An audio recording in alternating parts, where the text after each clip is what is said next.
მოგესალმებით ზურფასო ტელემაყურებლებო, დღეს 4 შაბათია, საღამოს 8 საათი. ეთერში ანალიზის დრო კონსტანტინე ჯაფარიძესთან ერთად, მე კი მისი უცვლელი წამყვანი კონსტანტინე ჯაფარიძე გახლავართ. დღეს ჩვენთან სტუდიაში სტუმრად იმყოფება ტელეკომპანია პლუსის მფლობელი და გენერალური დირექტორი ბატონი კახა ხურციძე. მოგესალმებით ბატონო კახა და მადლობა რომ უკვე მეორედ იღებთ ჩვენს გადაცემაში. მოგესალმებით ბატონო კოტე და კიდევ მართლა მადლობა მე რომ მომიწვიეთ თქვენ გადაცემაში და ძალიან კარგი გადაცემა და გადაცემა გაქვს მინდა გითხრათ რა. ანუ კარგი მაყურებელი ყავს და კარგად ნიკავს გადაცემა და ძალიან მომწონს და მივესალმები ტელემაყურებლებს რა თქმა უნდა და უსურვებ კარგ კვირას და რა ვიცი ბედნიერ დღეებს. ჩვენ დღევანდელ გადაცემაში ვიტრიალებთ ტელევიზიის ირგვლივ, ასევე შევეხებთ სოციალურ საკითხებს, რაც ქვეყანაში ძალიან აქტუალურია დღესდღეობით და ბევრი ლაპარაკის გარეშე ჯობია დავიწყოთ გადაცემა. პირველი კითხვა არის ასეთი, რა არის დღეს თქვენი ტელეკომპანიის მთავარი მისია ბატონო კახა? კი ბატონო, შეხედე მთავარი მისია არის ტელევიზიის, ამ ტელეკომპანიის უფრო სწორად, რომ ობიექტური იყოს პირველ რიგში. ანუ ობიექტური რას ნიშნავს? ჩვენ არა ვართ არც ოცნება, არც ნაციონალური მოძრაობა. ჩვენ ყოველთვის საუბრობთ სიმართლეს და მაყურებელთან მიდის ჩვენი ობიექტური სიტყვები. ანუ ჩვენ რასაც საუბრობთ, ეს არის ნათელი გზის მაგალითი. ტყვილი აქ ამ ეთერიდან, ტელევიზიიდან არაზოს არ გადის. იმიტომ რომ ჩვენ საუბრობთ ყოველთვის სიმართლეს. რაც შეეხება თქვენ წეხან ახსენეთ სოციალური თემები, ხო, რაღაც ჩამესმა და მე სოციალურ თემებს მართლა შევეხები, რომელიც დღეს საქართველოში მართლაც გაზრდილი ფასები არის და ძალიან ისეთი ფასებია, რომ არ ვიცი, ხალხი უკვე სიდუყჭვირეში შედის ნელ-ნელა. მოსახლეობას აქვს ხმა მოსაღები, მაგრამ რაღაცა აბრკოლებს ამ ხალხს. ალბათ ბოლო წუთამდე ან ბოლო წლეთამდე რო იტყვიან, მაგამდე მივა ხალხი და საზოგადოებას ვეღარ გააჩერებ მე. მათი მოთმინების ფილმაც ამოიწურება უკვე. რა თქმა უნდა, ეს ქართველ ხალხში ეგეთი გენი დევს რა. ჩვენ ბოლო წუთამდე რომ მივდივართ, ან ბოლო ანუ ხიდზე გასასვლელად, აი მაშინ უფრო სხვანაირად ვიქცევით. ანუ მანამდე ვითმენთ რომ ველოდებით გამოსწორებას, მაგრამ მე ვფიქრობ, უნდა გამოასწორონ ახლა ამ მთავრობამ და ჩვენმა ხელისუფალმა ეს სოციალური თემები და გაზრდილი ფასები. მე ვფიქრობ ამას, მაგრამ თუ არ გამოასწორა, მე დარწმუნებული ვარ, რომ ხალხი ამოიღებს ოღონდ ცუდად ხმას. ეს იმუშავებს მე ვფიქრობ ნაციონალური მოძრაობის გვარამიაზე და ეგეთ მის მასშტაბზე წისქვილზე წყლის დასხმას. ანუ საზოგადოება ყოველდღე ფიქრობს, ყოველდღიურ ფიქრის რეჟიმშია, რომ ეძებს სიახლეს, სადაც არის დაპირება, სადაც არის, გადადის იმ მხარეზე. ანუ იმათი მხარდამჭერი გახდება, იმიტომ რომ ის დაპირდება, რომ ხვალ ეგრეთ წოდებული ბრჭყალებში ვირტყვი, რომ კვერცხი ღირს 8 თეთრი, საზოგადოება ამას დაიჯერებს. იმიტომ როცა საზოგადოებას და მოსახლეობას გასაჭირი აქვს და გასაცდელი აქვს, ის ყველაფერს დაიჯერებს. ანუ შეხედე თუ დაპირდები ადამიანს და არ შეასრულებ, ამით შენ იმ ადამიანს ანადგურებ, ყოველი დანაპირების სიტყვა არ შესრულებით, ადამიანს ყოველდღე ანადგურებ. ენას დიდი ძალა აქვს ასე. არა, მარტო ენას ეხლა რომ დაპირდები ის უნდა აასრულო, ხო? მაშინ უდაპირდები ისეთ რაღაცას, რომელიც არ შეგიძლია. აი მაგალითად, გუშინ გამოვიდა ჩვენი პრემიერ-მინისტრი და თქვა იმ წამლებზე, რომელიც დაავადებულ ბავშვებზე არის ხმაურიანი საქმეა უკვე და მთელი ეს ამათი მშობლები არიან და იქ წამოწნენ და რაღაცა იქ მიტინგის რაღაც თემებს იმაშვებიან, რომ აწუხებენ სახელმწიფოს, რომ ჩვენ ეს წამლები გვიყიდეთ. გამოვიდა კობახიძემ და მე მივესალმები მას. თქვა, ჩვენო თითეული თანხა უნდა ამოვუღოთ მოსახლეობას, ანუ საქართველოს მოქალაქეებს ჯიბიდან, ვიყიდოთ ის წამალი 50 მილიონი გადავიხადოთ და იმ კომპანიას ვაჩუქოთ ეს 50 მილიონი. და ის წამალი ივარგებს, ვარგისიანობა ექნება, შედეგს გამოიღებს, მე მივესალმები კობახიძის ნათქვამს. სწორი ანალიზი გააკეთა, სწორად თქვა და მადლობა მას ამ სწორი ანალიზის გაკეთებისთვის. გამოვიდა და პირდაპირ თქვა. იმას არ უთქვია, რომ ბიუჯეტიდან მართლა რაც ხდება დღეს ბიუჯეტში, რაც შედის თანხა, ყველა არის ჩვენი თანხები. ეხლა აიღოს ხელისუფალმა ის თანხები და ვიღაც კომპანიები ამ დიდ დროს და აქეთ კიდე დააზიანოს კიდევ ის დაავადებული ბავშვები, ეგ ასისულელე. მე ვერ დავეთანხმები იმ კომპანიებს, რომელიც რაღაც აპიარებენ იმ წამალს, უნდა დიდი ფული იშოვოს და მე ვფიქრობ, რომ ეგაა თაღლითური გზა ერთ-ერთი იმ კომპანია შექმნეს, აი გამოიგონეს. გამოგონილია ყველაფერი. ბატონო კახა, რა განასხვავებს თქვენს არხს კონკურენტებისგან? ნუ ეხლა გადავედი სხვა იმაში, ეხლა თქვენ კითხვიდან გამომდინარე, შეხედე ჩვენი არხი მეც ეხან და ეხლაც გავმეორდები, რომ ჩვენი ტელეკომპანია კიდევ და კიდევ ვიტყვი, რომ საუბრობს სიმართლეს. ჩვენ ხელისუფლებას აქვს რამე გადაცდომები, ვსაუბრობთ იმას. არ ვაგინებთ და არა ეგ ეთიკაც არაა სწორი, რომ აგინო ხელისუფლებას. არ ვაგინებთ არავის, ვაკრიტიკებთ. ჩვენ როგორც მიგვაჩნია სწორად, ჩვენც ამ ქვეყნის შვილები ვართ, ჩვენც გვაქვს აზროვნება, ჩვენც გვაქვს რაღაცა ლიმიტი იმისი, რომ ჩვენ ვისაუბროთ იმ ლიმიტის ფარგლებში.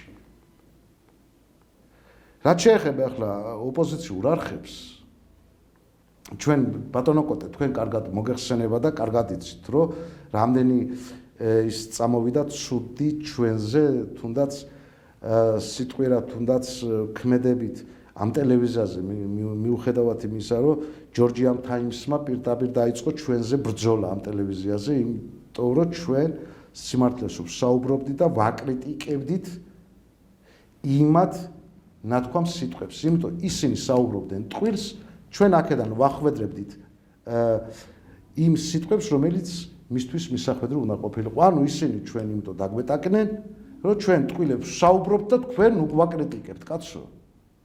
ნუ გვაკრიტიკებთ, გაჩერდით თქვენ თუ არა, ჩვენ დაგარტყმთ თქვენ. ჩვენ ტყუილები უნდა ვისაუბროთ.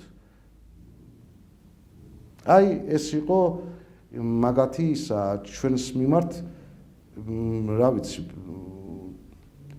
შემოტევაც და რა გვაკრიტიკეს ერთ სიტყვით რა. ბატონო კახა, თქვენი აზრით რომელი ძალა აკონტროლებს დღესდღეობით ქართულ მედია საშუალებებს? მე ვერ ვიტყვი რომელი ძალა აკონტროლებს.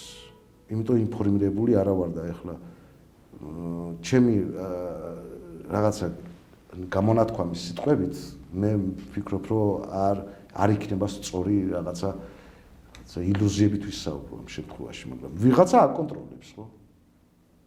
მაშინ ასე გითხავთ, რამდენად დამოუკიდებელია თქვენი სარედაქციო პოლიტიკა? ჩვენი სარედაქციო პოლიტიკა არის მართლაც დამოუკიდებელი. მართლაც დამოუკიდებელი. ჩვენ არც არავინ გვაფინანსებს, რომ გვაკონტროლოს და არც არავინ მოდის და გვეუბნება, თქვენ ეს გააკეთეთ. და იმ 9 წლიანი რეჟიმის დროს მე ტელევიზიებში მუშაობდი და კარგად ვიცი, როგორ მოდიოდნენ და როგორ გვეუბნებოდნენ, თქვენ ეს გააკეთეთ, არ გააკეთებთ, დაიხურებით. დღეს მე ძალიან დიდი მადლობა ქართული ოცნების, რომ არ გვეხებიან, არ მოდიან და ანუ ჩვენ ვაკეთებთ ჩვენს საქმეს. რამდენად დიდია ფინანსური დამოუკიდებულება სპონსორებზე თქვენი აზრით? ბატონო კოტე, მე ვარ ამ ტელევიზიის მფლობელი და გენერალური დირექტორი. ვაკონტროლებ მთლიანად ტელევიზიას, მედია საშუალებას, ჩვენ მედია საშუალებას. მე არც სპონსორი მყავს, არც დამფინანსებელი მყავს და ამ ტელევიზიას, ანუ ეს ტელევიზია ფეხზე რო დგას ჩემი წყალობით და მე ზევიდან ღმერთი მეხმარება. მე დაფინანსება არ მაქვს და ამის მტკიცებულებაც გამაჩნია. კეთილი, რეიტინგისთვის რამდენად შორს მიდის თანამედროვე ტელევიზია თქვენი აზრით? რა არის იცი? ნებისმიერ რეიტინგს ფინანსური მხარდაჭერა ჭირდება. თუ ფინანსური მხარდაჭერა არ აქვს, რეიტინგზე მოქმედებს, რა თქმა უნდა, და გადაცემებიც მოქმედებს. ახლა ჩვენ როგორც ვმუშაობთ, ამ პირობებში მე ვფიქრობ, რომ კარგად ვმუშაობთ ამ პირობებში. ანუ ეს კომპანია მუშაობს კარგად. ამ პირობებში, იმიტომ რომ ნულოვანზე მუშაობს ეს კომპანია. ნულოვან დაფინანსებას. ხო და ეხლა ვისაც დაფინანსება აქვს და დიდი ფულები შემოდის და 60 მილიონი, 40 მილიონი, 33 მილიონი და რაღაც მილიონებზეა საუბარი, ისინი გჯობია, რა თქმა უნდა, რეიტინგითაც, სატელევიზიო პლატფორმითაც და ყველაფრით გჯობია, ეხლა ვისაც მილიონები აქვს. მაგრამ ეს როგორც ნულოვანი ტელევიზია ჩვენც მე მგონი მივდებთ. ბატონო კახა, ჟურნალისტები დღეს უფრო დაცულები არიან თქვენი აზრით თუ 10 წლის წინ? მე ვერ ვიტყვი 10 წლის წინ. მე ვიტყვი უფრო იქით. ხო, იმ 9 წლიანზე გადავალ ისე. მაშინ ჟურნალისტებს იჭერდნენ. იმედის ტელევიზიაში შევარდნენ, დაარვიეს ტელევიზია მთლიანად და ხალხი დუბინკებით დალეწეს ჟურნალისტები. დღეს დაცულია ჟურნალისტები. დღევანდელმა ხელისუფლებამ დაიჭირა ჟურნალისტზე მიყენებული ზიანის გამო პოლიციელები. ანუ კანონი მოქმედებს და კანონი მუშაობს ამ მხრივ. და მე ვფიქრობ, დღეს უფრო დაცულია ჟურნალისტები. კეთილი, ხდება თუ არა რეიტინგების ბრწყალებში დაჭერა სკანდალებით? რა არის იცი? ზოგჯერ მეთოდოლოგია ესეთი იყენებენ სპეციალურად სკანდალს, რომ რეიტინგი აწიონ. მაგრამ ეს სკანდალი არის ზოგჯერ ტყვილი. ანუ შეხედე ცილის წამების კანონი ამოღებულია კანონმდებლობიდან. და მე ამას ვიტყვი შენზე და შენ უნდა იმართლო თავი. ანუ შეხედე მე რასაც მინდა იმას ვიტყვი მედია საშუალებით და მე თუ გინდა თქვენ იმართლეთ თავი თუ არა და დუმილის უფლება გამოიყენეთ. და ამით მე რეიტინგს წამოვწევ. კი. მაგრამ ჩვენ ესე არ ვაკეთებთ.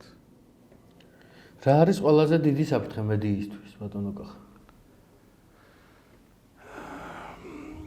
რა არის იცი? მედიაში ჭირდება სწორი მენეჯერი და მენეჯმენტი ამ საკითხში, რომ სწორად გაიარო იმ დანის პირზე, სადაც გასავლელი გაქვს.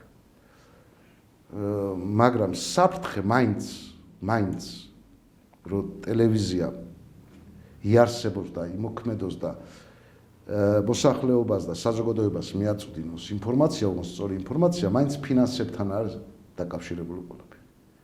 ფინანსური კუთხე უნდა მაინც ტელევიზიას.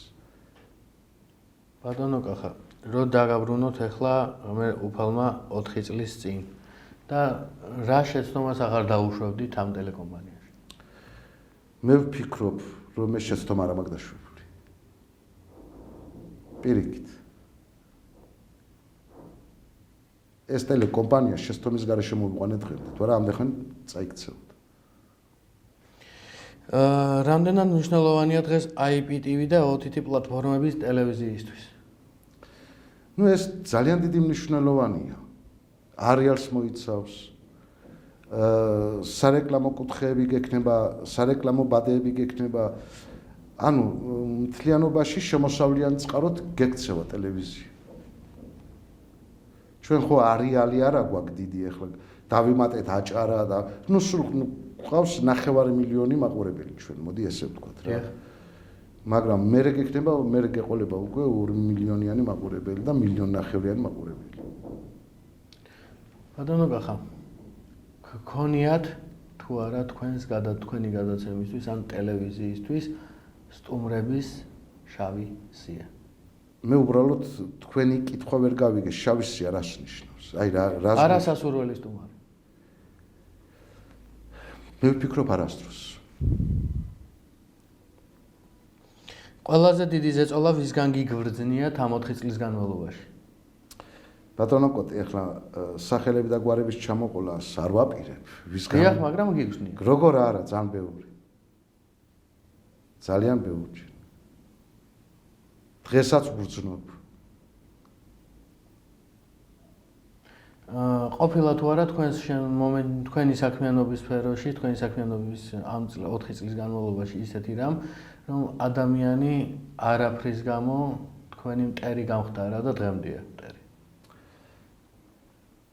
ბატონო კოტე, რამე სიკეთე გაუკეთეთ და იმის შემდეგ ბატონო კოტე, ნაწილობრივ მაინც მიცნობთ თქვენ მე. დიახ, მაგრამ საზოგადოებამ რო იწვა. საზოგადოებას პირდაპირ ვეტყვი, რომ კლდეზე გადავარდნილი ადამიანზე მომიკილი ეს ხელი. დამიჭერია ჰაერში და იმას მე დანა დაურთხა ზურგში ჩემთვის. ეს ერთი კი არა, ძალიან ბევრი მომხდარა. მაგრამ მე კიდე ვეცდები გადავარჩინო.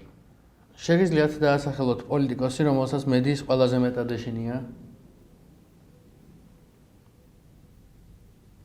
მაგაზე ახლა რავი, ვეღარ დავასახელებ, იმიტომ ყველა პოლიტიკოსი თითქმის მედიის ეშინია. თითქმის ყველა პოლიტიკოსი. იმიტომ ისეთი კითხვები არ დავუსვა, რაც მისთვის უსიამოვნო იქნება. რომ არა ტელევიზია, რას გააკეთებდით ბატონო კოხა? ბატონო კოტე, მე ტელევიზიებში ვმუშაობდი. რო არა ტელევიზია, მაინც ტელევიზიას ავირჩევდი. ყველაზე ვინ არის თქვენი აზრით ყველაზე ძლიერი მედია მენეჯერი საქართველოში? რა არის იცი, ახლა მე რეკლამას მაკეთებინებთ. მე ამაზე ვერ გიპასუხებ. კარგით, გადავიდეთ სოციალურ საკითხებზე. კი ბატონო. თქვენი აზრით რამ გამოიწვია სურსათის ფასების მატება საქართველოში? რა არის იცი, აქ არის ბევრი ფაქტორი, რამაც გამოიწვია. მაგრამ ამ ფაქტორებს უნდა აკონტროლდეს ხელისუფლება. ხელისუფლებამ უნდა დაიბაროს ის ბიზნესმენები, რომელსაც შემოაქვთ პროდუქცია და ელაპარაკონ იმაზე, რომ ფასები დაწიონ. მაგალითად, მოვიყვან ახლა მე. დიახ. როცა საწვავის ფასი გაიზარდა, იმ დღეს შემოტანილი საწვავი ხო არ იყო საქართველოში. ანუ რეზერვუარი ხო ქონდათ. ის რეზერვუარი, რომელიც იყო დაკონსერვებული და ნენელა გამოდიოდა ბენზინგასამართ სადგურებზე, ის იყო იმ ფასში ნაყიდი, რომელიც ფასი მას ედო გასაყიდი, ანუ სარეალიზაციო ფასი.